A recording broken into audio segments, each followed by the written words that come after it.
Maria Arenberg The Fall of Paris ကိုဆရာမြတ်တန်းတင်ဘာသာပြန်ထားသောပါရီကြာဆုံးကအပိုင်းနဲ့အန်ဒရီသည်ခက်တွတ်ရှောက်လာခဲ့သည်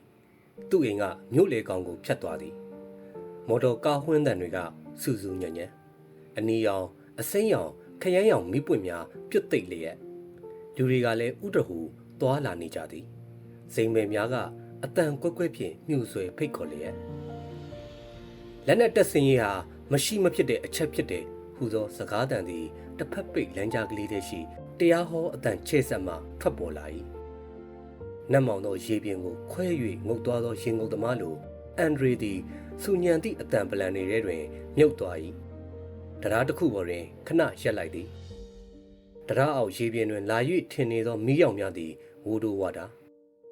တမလွန်ဘဝတစ်ခုသို့ကူးပြောင်းသွားသည်ဟုထင်ရ၏တို့ရာတွင်တိမ်မြင့်ရေပြင်သည်မှင်ရောင်လိုမဲနဲ့နေမြဲလေတစ်ချက်ဝိလာကမိုးဖွဲကလေးတွေကျလာသည်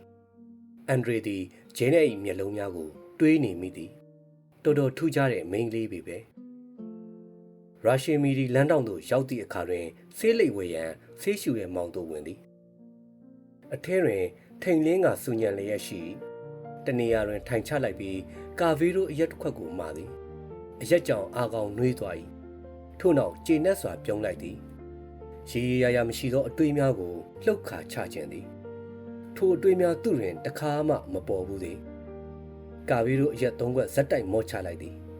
ပြန်ထွက်မည်အပြုတွင်ပိန်ပိန်ပါပါမျက်ခုံးမွေးမျက်တောင်မွေးတွေဖြူနေသည့်လူတစ်ယောက်သူ့အနားသို့ရောက်လာသည်ကုတ်အင်ကြီးကြီးကြီးတစ်ထည်ဝတ်ထား၏ခွန်းလပါကျွန်တော်ပြင်တဲ့စကားကောင်းကောင်းမပြောတတ်ပါဘူးကျွန်တော်စကားပြောရကောင်းမကောင်းစဉ်းစားပြီးမှပြောတာပါမိတ်ဆွေကိုတော့နေတိုင်းတွေ့နေတာပဲဒါပေမဲ့စကားလိုက်ပြောရမှာအားနာနေလို့မပြောပြဘူးကျွန်တော်လည်းမိတ်ဆွေလိုပဲမဒန်ကိုအိမ်မှာငှားနေတဲ့လူပါတတိယထပ်မှာနေပါတယ်မိတ်ဆွေရဲ့ပကြီးကားတွေပြပွဲမှာမြင်မှုပါတယ်တော်တော်လေးသဘောကျပါတယ်အထူးသဖြင့်မျိုးစွင်ရှုမျောကင်းတွေနဲ့အယောင်ခမိုင်းမိုင်းတွေကိုဆိုရတော့ခမရကပကြီးဝေဖန်ရေးသမားလားအန်ဒရီအတန်ကခက်ပြက်ပြက်ဟာမဟုတ်ပါဘူးကျွန်တော်ကမစ္ဆဗေဒပညာရှင်တယောက်ပါကျွန်တော်ကိုမိတ်ဆက်ခွင့်ပြုပါကျွန်တော်နာမည်ကအီရီနီဘတ်ပါကျူဘက်ကပါအန်ဒရီကသူ့ကိုတန်တော်ကြည့်လိုက်သည်မျက်လုံးများကတောက်ပကရိုးသားသည့်အသွင်ကိုစောင့်နေကြသည်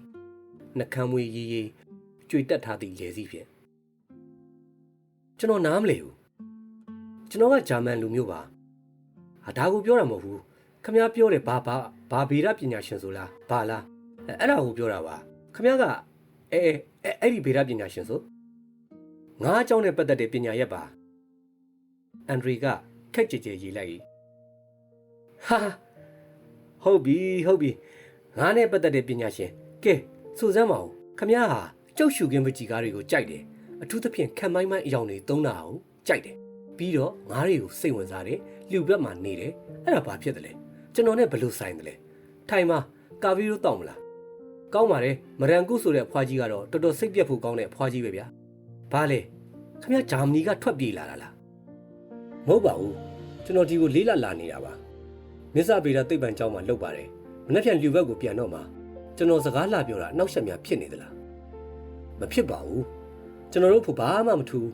ကျွန်တော်အနေနဲ့ကတော့ငါအကြောင်းကိုသိနားမလည်ဘူးဗျတချို့ငါးတွေကလှတယ်တချို့ငါးတွေကစားလူကောင်းတယ်ဒီလောက်ပဲနားလေတယ်ကျန်တဲ့ကိစ္စတွေကတော့ခမ ्या ကိစ္စပဲလူဘက်မျိုးကိုသဘောကျတယ်ဆိုရင်လူဘက်မှာပဲနေပေါ့ပါရီကိုသဘောကျတယ်ဆိုရင်လည်းပါရီမှာပဲနေပေါ့ဗျာပထမတစ်ခါကုံသွားသည့်အခါတွင်ဂျာမန်သည်ခက်ထွေထွေဖြစ်လာ၏တောက်ပသည့်သူ့မျက်လုံးများသည်ရီဝေလာကြ၏စီကရက်တလိပ်ကိုထုတ်၏တို့ရတွင်မီးမညိသည်အတန်ကြာမြတိတ်ဆိတ်နေသည်သဘောကျရရဲ့လို့တော့မဟုတ်ပါဘူးသဘောကျတာမကျတာရေးမကြည့်ပါဘူးကျွန်တော်ငငယ်လေးကလေးကပါရီကိုကျွန်တော်ချစ်တယ်ပါရီအကြောင်းကိုကောင်းကောင်းသိတယ်လို့တောင်ပြောနိုင်တယ်အရေးကြီးတာကဘယ်မှာမွေးတယ်လဲဆိုတဲ့ပြဿနာကိုကြိုက်တဲ့နေရာကိုရွေးပြီးမွေးလာကြတာတော့မဟုတ်ဘူးပေါ့လေဒါပေမဲ့ဘလို့ပဲဖြစ်ဖြစ်ကိုဘယ်မှာမွေးတယ်လဲဆိုတဲ့ကိစ္စကတော့အရေးကြီးတယ်လို့ထင်တယ်ဗျဥပမာကျွန်တော်ဟာဂျာမနီမှာမွေးတယ်ဗျာဒါကြောင့်ဂျာမန်ဘာသာစကားကိုကျွန်တော်ချစ်တယ်ဂျာမနီကတစ်ပင်တွေကိုသဘောကျတယ်ဂျာမန်ဝတ်ဦးချောင်းကိုလည်းကြိုက်တယ်ခမ ्या ကပြင်သစ်ပြည်မှာမွေးတယ်ဒီတော့ခမ ्या ဘာလဲပြင်သစ်ပြည်ကြီးကိုကျွန်တော်ချစ်တယ်လို့ခမ ्या ထင်နေရလားအဝေးကြီး ကျွန်တော်တို့စီမှာဒါမျိုးတွေကိုဘယ်သူမှစဉ်းစားမနေပါဘူးကျောင်းမှာတော့ဒါမျိုးတွေသင်ရတာပေါ့လေအစိုးရအခမ်းအနားတွေမှာလည်းလှပသောပြင်သစ်နိုင်ငံတော်ကြီးတို့ဘာတို့ဆိုတာကိုတန်ရပြောကြတာပေါ့ဒါပေမဲ့ပေးသက်ကစိတ်ဝင်စားပါဘူးငိုက်နေကြတာပါပဲလူဆိုတာကိုတန်ရပြောကြတာပေါ့တယောက်ကလည်းမော်စကိုမြို့ကမှကောင်းတယ်တယောက်ကလည်းလျူဘက်ကမှကောင်းတယ်လို့ပြောကြမှာပဲဒါပေမဲ့ပါရီမြို့ကြီးအကြောင်းကိုတော့လူတွေကပြောကြမှာမဟုတ်ပါဘူးသူတို့အဖို့ပါရီကနေုံတက်ပဲဟာဒါပြင်ခမရတိုင်းပြည်ကိုမချစ်ဘူးလို့ဆိုချင်တာပေါ့ဟင်ဒီအကြောင်းကိုတခါမှမစဉ်းစားမိဘူးပြီးခဲ့တဲ့စစ်ပွဲကြီးတုန်းကတော့လူတွေကတိုင်းပြည်ကိုချစ်ရမယ်အမျိုးကိုချစ်ရမယ်ဆိုတဲ့ကြွေးကြော်သံတွေကိုအဟုတ်ထင်ခဲ့ကြဟန်တူပါရဲ့ဗျာဒါပေမဲ့အခုတော့ဒါတွေကလကားပဲလို့ထင်နေကြပုံရတယ်အေးလေဒါတွေကိုကျွန်တော်ကောင်းကောင်းမသိဘူးအမျိုးကိုချစ်ရမယ်တိုင်းပြည်ကိုချစ်ရမယ်လို့ခေါင်းဆောင်တွေပြောနေကြတာတွေဟာတကယ်ပြောနေကြတာလေဖြစ်ချင်းဖြစ်မှာပေါ့ကျွန်တော်ဆိုရင်1880ခုနှစ်ပြင်သစ်တော်လှန်ရေးအကြောင်းကိုခဏပြောတတ်တယ်အဲ့ဒီတော့ကအမိနိုင်ငံကြီးအတွင်းရှိပါစေလို့អော်ခဲ့ကြတဲ့ဒါကတော့အော်မှာပေါ့လေဂျာမန်လန်စွတ်တွေအောက်ရောက်နေခဲ့တာ哦ဒီနေ့ညကျွန်တော်မိတ်ဆွေတွေနဲ့စကားပြောလာခဲ့တယ်လူကောင်းနေပါပဲဒါပေမဲ့ခက်တာဒီလူတွေကလူကြောင်နေသူတို့ကြောင့်ဒီလိုအတွေးမျိုးတွေကျွန်တော်ကောင်းနဲ့ရောက်နေတာပေါ့တညက်နေလုံးစစ်အကြောင်းကြီးပဲထိုင်ပြောနေကြတာတော်တော်ခက်တဲ့လူတွေပဲအချိန်မရွေးစစ်ဖြစ်နိုင်တဲ့တိတ်ဟုတ်တာပေါ့ဗျာကျွန်တော်တော့ຫນွေဥပေါက်ခရဲကဖြစ်မယ်ထင်နေတာအခုလိုတစ်နှစ်လောက်กว่าသွားတော့တော်သေးတာပေါ့ခင်ဗျားတို့ကျွန်တော်တို့တွေကံမကောင်းပထမကဘာစစ်ကြီးတစ်ခုကိုကြုံခဲ့ရပြီခုလဲနောက်ထပ်စစ်ကြီးတစ်ခုကိုတွေ့ရအောင်မယ်ဒီစစ်ကြီးနှစ်ခုရဲ့ကြားထဲကြတော့လေဘဝကအဆင်မပြေဘူးအေးလေဘာပဲဖြစ်ဖြစ်ပါရီမြို့ကြီးကိုမြင်ကွင်းရလိုက်တဲ့အတွက်ကျွန်တော်ဝမ်းသာတယ်ဗျာခုလိုဘာဖြစ်တယ်လဲအခုလိုပါရီမြို့ကြီးအသက်ရှင်နေတော့အန်ရီဒီထိုင်ရမှထလိုက်ခမရလဲလူကြောင်ပဲကာဘီတို့တောက်ဆမရှိဘူးထင်တယ်ဒါကြောင့်မို့ခမရကြောက်စရာလန့်စရာတွေတွေးနေတာပေါ့ကဲခမရငါကိစ္စမှာကံကောင်းပါစေလို့ဆုတောင်းပါတယ်ချက်ချင်းဂျဲနက်ကိုအမှတ်ရလာ၏ဆိုင်ထဲမှထွက်လာခဲ့သည်ဂျဲနက်၏အတန်သည်အဝေးမှနေ၍လေထဲတွင်မျောပါလာသည်ဟုထင်ရ၏အယိုးဆုံးသောစကလုံးများသည်ဂျဲနက်နှုတ်ဖျားမှထွက်လာနေသည့်အခါတွင်လေးနက်ထူကြသည့်အတိတ်ပင်တစ်မျိုးကိုစောင့်နေသည်ဟုသူထင်၏မဲမောင်ကောက်ကွေသောလေကားအတိုင်းပြေးတက်လာခဲ့ပြီးနောက်ရေဒီယိုကိုဖွင့်လိုက်သည်ခက်ဝဲနာလန်ဖြင့်တချင်းဆိုသံပေါ်လာသည်ခေါင်းကိုက်တဲ့အခါဖာရိုဖလိုရင်ဈေးကိုတောက်သုံးပါ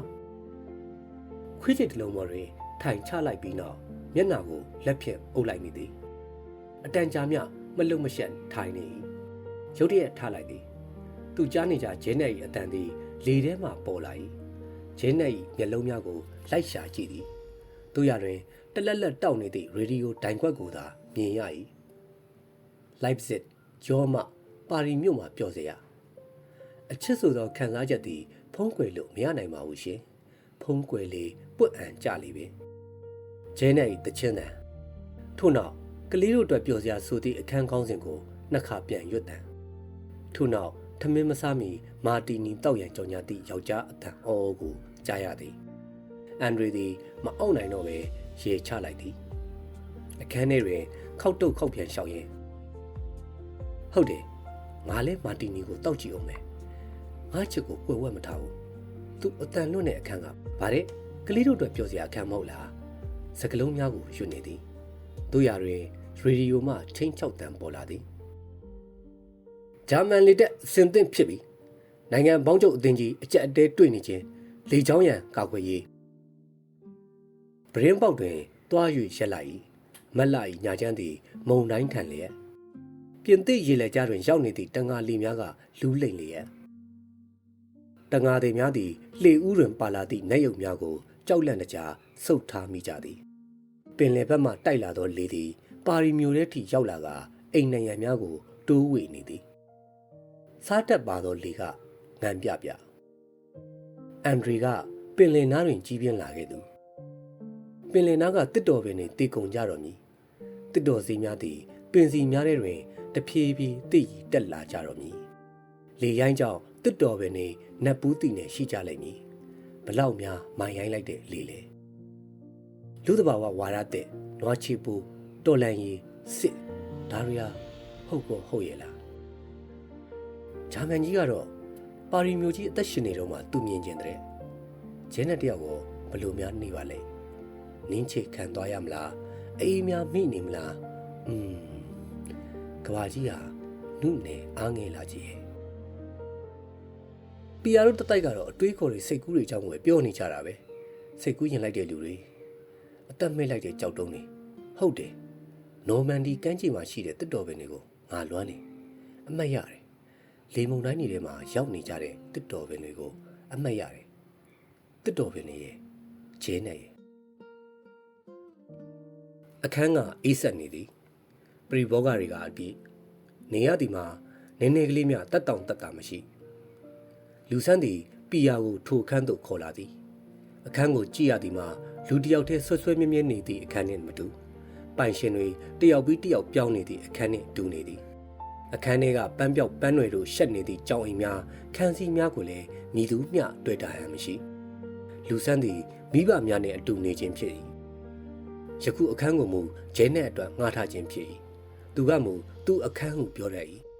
ဆိုဖာအကြီးကြီးပေါ်တွင်အင်ဂျီကျန်းစာတစ်စောင်နှင့်ရောင်စုံပိုးစားတွေဆက်ချုပ်ထားသည့်ရမင်းရုပ်လေးတစ်ရုပ်ရှိ၏လူဆန်းကပလင်းတွေကိုထုတ်လာပြီးအရက်ဆက်နေသည်ပီယာကဇက်ပွဲအကြောင်းပြော၏ပီယာမှာရှိတ်စပီးယာ၏ပြဆက်များကိုသဘောကျသူဖြစ်သည်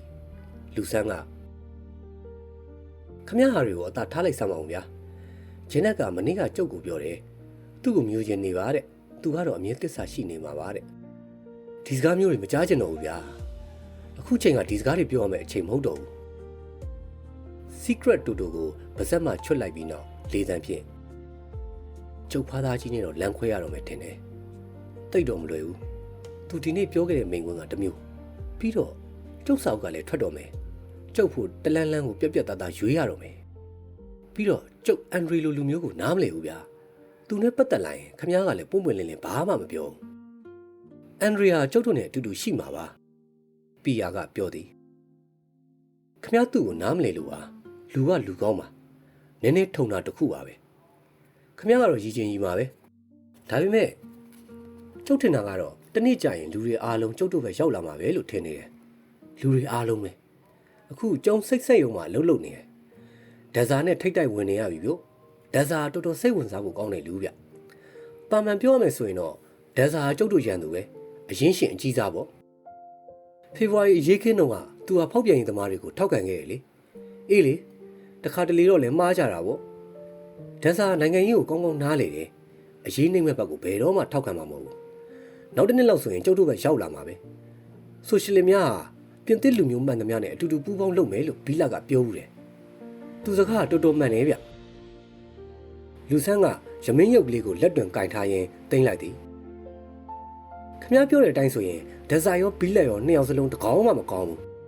ဒီလောက်တော့အဆန်ချောင်တဲ့ကောင်တွေတယောက်ကိုပြစ်တက်ပြီးနောက်တစ်ယောက်ကိုကြိုးပေးပစ်ဖို့ကောင်းတယ်လူဆန်းစကားကြောင့်ပီယာဒေါပွားသွားကအခန်းထဲတွင်ခောက်တုတ်ခုတ်ပြန်ရှောင်နေသည်အေးခမ ्या စီးအောင်တယ်လို့လူလူကိုစီးအောင်မယ်ဆိုရင်ကျုပ်တို့ဘက်ကိုတယောက်မှပါလာမှာမဟုတ်ဘူးအားလုံးကျုပ်တို့ကိုစိုက်ညင်ကုန်ကြမှာလူမျိုးမျိုးရှိတယ်လို့အနေထားမျိုးမျိုးလည်းရှိတာပေါ့ဗျာဒီတော့ကျုပ်တို့ဘက်ကိုရောက်လာပုံမှလဲတယောက်နဲ့တယောက်ဘယ်တူနိုင်မှမလဲကိုနီးနဲ့ကိုရောက်လာကြမှာပေါ့ဒါကိုတော့သဘောပေါက်မှာပေါ့ကျွန်တော်တို့စက်ရုံမှာမစ်ရှောဆိုတဲ့စက်ပြင်စရာတယောက်ရှိတယ်လူကတော့လူတော်ပါပဲဒါပေမဲ့အယူသိပ်တည်တယ်မစ်ရှောကတော့ဒဇာဟာရန်သူပဲတဲ့အရင်ရှင်ပဲတဲ့ဘလို့အခြေအနေမျိုးမှာပဲဖြစ်ဖြစ်ဒဇာလူမျိုးနဲ့တွဲမလုံနိုင်ဘူးတဲ့ကွန်မြူနတီဆိုရင်လေခင်ဗျားတို့ဆိုရှယ်လစ်ခေါင်းဆောင်ဘီလာနဲ့ဆိုင်ရင်ကျုပ်ကကွန်မြူနတီကိုမှသဘောကျသေးတယ်ဒီလူတွေကတက်တီကောင်းတယ်သဘောတရားအစိတ်တက်နေရလေးတခုပဲတကယ်တော့ပြည်သူတက်ဦးဆိုတဲ့အဖွဲ့ရောဘာလဲမြင်းသုံးကောင်ကထားတဲ့ယထာကြီးပါပဲဗျာဦးတိုင်းမှာဆိုရှယ်လစ်ခေါင်းဆောင်ဘီလာကဆွဲတယ်အတိုင်ဘက်မှာခင်ဗျားတို့စက်ရုံကအလုပ်သမားခေါင်းဆောင်မင်းရှောကဆွဲတယ်အလစ်ဘက်မှာတော့ကျုပ်ဖေဝင်ဆွဲမလားမသိဘူးကျုပ်ဖေလည်းနဖားကျိုးတက်တာခံရင်ခံရမှာပဲပြီးတော့စိတ်ရှည်မှုကြောင့်ရတဲ့အောင်ပွဲကြီးလို့ပြောကြအောင်ပါဗျာလူဆန်းကရုတ်တရက်ရဲချလိုက်သည်ကျောင်းတော်ကကျုပ်တို့အခန်းကတမိုင်းဆရာပြောတဲ့စကားလေးတစ်ခွန်းကိုအမှတ်ရသေးတယ်ပြင်သစ်တော်လှန်ရေးကြီးကစိတ်မရှည်မှုကြောင့်ပျက်စီးကြရှုံးခဲ့ရတာတဲ့အဲ့ဒီတော့ကျုပ်တို့အခန်းထဲကဖရက်ဒီဆိုတဲ့ကောင်ကလက်ညှိုးထောင်ပြီးကျွန်တော်ဘောကတော့စိတ်ရှည်မှုကြောင့်ဆုံးရှုံးပျက်စီးခဲ့ရတယ်လို့ထပြောလို့ကံကောင်းလို့ကြောင်းထုတ်မခံရတယ်သူတို့နှစ်ယောက်ဒီရှေးဟောင်းနှောင်းပြများကိုပြန်ပြောနေကြသည်လူဆန်းကအရက်ကိုတစ်ခွက်ပြီးတစ်ခွက်ငှက်ပေးသည်ပီယာသည်ငြိမ်လျက်ရှိ နီရွယ်ပဲသူ့အမျိုးသမီးကြောင့်ကိုပြောမိလျက်သာဖြစ်နေသည်ကျုပ်အမျိုးသမီးနဲ့ခမရကိုမိတ်ဆက်ပေးအောင်မယ်တော်လန်ရေးအကြောင်းကြီးပဲပြောနေတာပဲတကယ်တက်ကြွတဲ့အမျိုးသမီးဗျကရုတ်ချင်းတွေကိုဦးစီးပြီးတိုက်မဲ့အမျိုးသမီးသူ့ဖေကအလုပ်သမားထောင်ကျဦးတယ်ဆိုရှယ်လစ်ကောင်းဆောင်ဂျော်ရီနဲ့တည်တယ်ခုလဲဘီးမှာကျောင်းဆရာမလုံနေတရက်ကွက်လုံးကသူ့ကိုချစ်ကြတယ်လူကြီးတွေကရောကလေးတွေကရောသူရောက်လာမှဒီရက်ကွက်လေးဟာတော်တော်ပြောင်းလဲသွားတယ်လို့ဆိုပဲနေစမ်းမအောင်သူ့ကိုခမရအတီးယူမှလားအခါတိုင်းလိုယောဂထားရလားလူဆန်းကပြုံး၍မေးသည်ဟာမနောက်နဲ့ဗျာကျုပ်ကအတီးပြောနေတာ तू ဟာကျုပ်ဖို့အရေးကြီးတယ် तू နဲ့ကျုပ်ကြမှာဘာမှပြဿနာမရှိဘူးအကနိစာကျုပ်ပေါ်မှာတန်ရတော့မိမတို့မြည်သည်လှုပ်ဝက်ဆန်းကြည်တို့ရတွင်လိုအပ်သောတရဝတစ်မျိုးဖြစ်၏တဲ့ဘသူရေးတဲ့အစာလဲဗျဂျူလီလာဖော်ကူလာဟေးခမရဖို့သာဒါမျိုးဖြစ်ချင်ဖြစ်မယ်ကျုပ်ဖို့ဒီလိုမဟုတ်ဘူးဗျပီယာကဒေါသတကြီးဖြစ်အော်သည်တို့ရတွင်ဂျဲနဲ့ရောက်လာသဖြင့်ဆက်ပြောချိန်မရတော့ဂျဲနက်ကအုတ်ထုပ်နဲ့လက်အိတ်ကိုချွတ်လိုက်ပြီးမှန်ရှိတွင်ရက်နေသည်စီကရက်တလိကိုမင်းကြီးစကားတစ်လုံးမှမပြောဟောအခုအန်ထရီပါမလာပဲကိုဂျဲနက်ကမေးသည်လူဆန်းကဂျင်းနဲ့ပုံမရတို့ရတွင်မိသူကိုမှမပြောဂျဲနက်ကဖန်ခွက်တစ်လုံးကိုဘေးသို့ရွှေ့လိုက်ပြီးပီရကိုလှမ်းမိအခုလူဆန်းကဘာနဲ့အိတ်ခံနေရလဲသူ့ဖေရဲ့ပတ်စံကြောင်ကိုပြောပြီးအိတ်ခံတာလားဒါမှမဟုတ်အရက်စုံဖြော်တဲ့ခွက်ကထဲမှာတော်လန်ကြီးတစ်ခုဖြော်ဆက်ပြီးအိတ်ခံနေရလားလူဆန်းကဂျဲနက်ကိုတန်တော်လှမ်းကြည့်လိုက်ရင်ဂျဲနက်ဘာဖြစ်လာတာလဲဘာဖြစ်လို့လောင်ကျင်ရတာလဲလောင်တာမဟုတ်ပါဘူးအခုတို့နိုင်ငံရေးစကားတွေကြားရတာညင်းငွေလွန်းလို့ပီယာကဥရုအန်တန်ဖြစ်နေသည်ကျွန်တော်ပြန်အောင်ပါပဲမနေ့က6နာရီထရမှာ